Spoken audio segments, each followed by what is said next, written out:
Hey guys, so this is the KZ Sega, yet another entry-level in-ear monitor from KZ that just hits the right spots in every way possible. Talking about the sound quality, talking about the build quality, the comfort, they've nailed it yet again. So sit back, relax, and let me tell you why the KZ Sega is yet another absolute banger from KZ.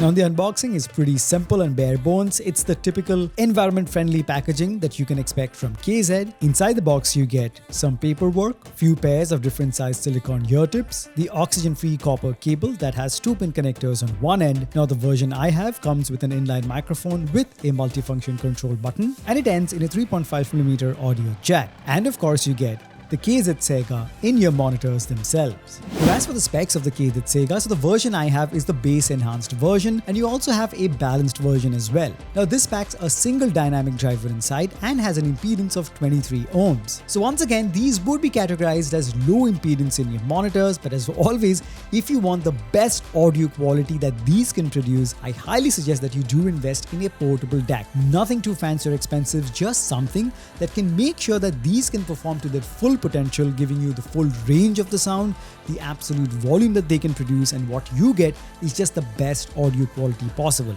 And as always, the one that I personally use will be linked in the description below. Now as for the build quality, then this is where the KZ Sega shines, because it's made completely of zinc alloy, no sign of plastic or resin anywhere, so it's got that heft and cool feel of metal. So while it packs that premium heaviness of metal and gives you that assurance that it's going to last for many years to come, yet on your ears they are very ergonomic and don't fatigue your ears even for long listening sessions. So no, they are not too heavy and are pretty comfortable even for my tiny ears. You know, the appearance is pretty slick. It's got this polished metal look, no jagged edges anywhere, very smooth, very nice finish, and it's got the laser etched Sega logo on the faceplate. Overall looks very stealthy. Alright, now let's talk about the main criteria, which is the audio quality. How did these perform in my testing? Now you guys know, if you're an existing viewer, I judge these in-ear monitors based on how they produce the 3 major frequencies that broadly make up any sound that you hear: the highs, the mids, and the lows. The highs are the treble response, where the really sharp sounding instruments are, the mids where the vocals are, and the low end or the bass response. Starting off with the highs or the treble response. Now the treble response has just the right amount of sparkle in them. They are sharp and have an impressive amount of detail retention. Now while at maximum volume, they do tend to get very sharp, so treble sensitive individuals beware, but not to the point where they become overly harsh and sibilant.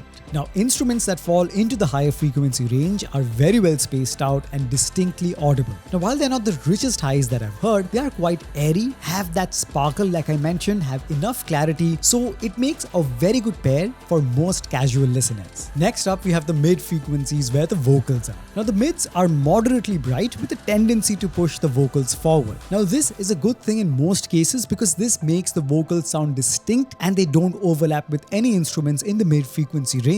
But it relies a bit too much on the upper mids, so this makes male vocals sound a bit weak and thin at really high volumes. Personally, I would have wanted a shade more warmth in the vocals to add that natural tonality and depth to make it sound more immersive.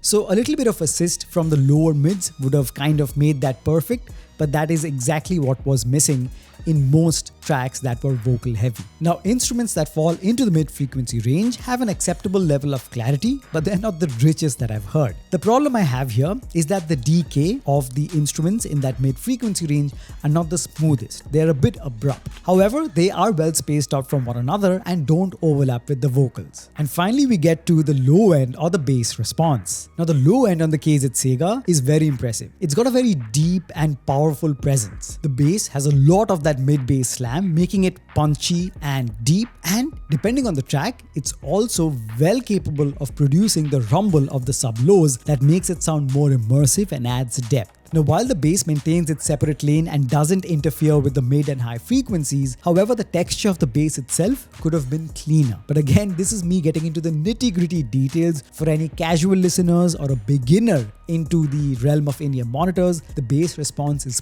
plenty powerful, deep, round, undistorted, and it's going to add a whole new dimension to the track you're going to listen to. Now, the soundstage on the KZ Sega is moderately wide with decent imaging of the location of instruments in the track, and this also makes for a decent pair for casual gamers. Now, the inline microphone is nothing to rave about. It's decent. It's okay for taking calls, and my voice was clear on the other end, and for gamers, it's also going to do a decent job for your in-game communication. So just to summarize, the KZ Sega is yet another absolute banger from KZ aimed at beginner audiophiles as well as casual gamers. I can see myself easily recommending the KZ Sega to someone who just wants to put a pair of inexpensive earphones on, get immersed in any genre of music with a very powerful sound while enjoying a V-sound signature. Now, advanced listeners might look elsewhere if they want something more nuanced or something more balanced depending on their preference, but for most or majority of casual listeners and gamers who want a all-round premium feeling pair of in-ear monitors that don't cost a fortune, that feel amazing in the hand, that sound amazing in your ears, the KZ Sega is something definitely you can invest in. So there you have it, guys. That was my review of the KZ Sega in-ear monitors. I hope you've enjoyed that. If you have any other questions regarding this, do let me know in the comment section below. I'll try my best to answer them. As always, the link to this and many other in-ear monitors and audio accessories will be given in the description below. I would really appreciate if you use those links to make your purchase. As always, you have my word, it will never ever cost you anything extra, but you guys will be helping me run this channel and I can produce more such high quality and helpful content just for you guys. Thank you so much for stopping by.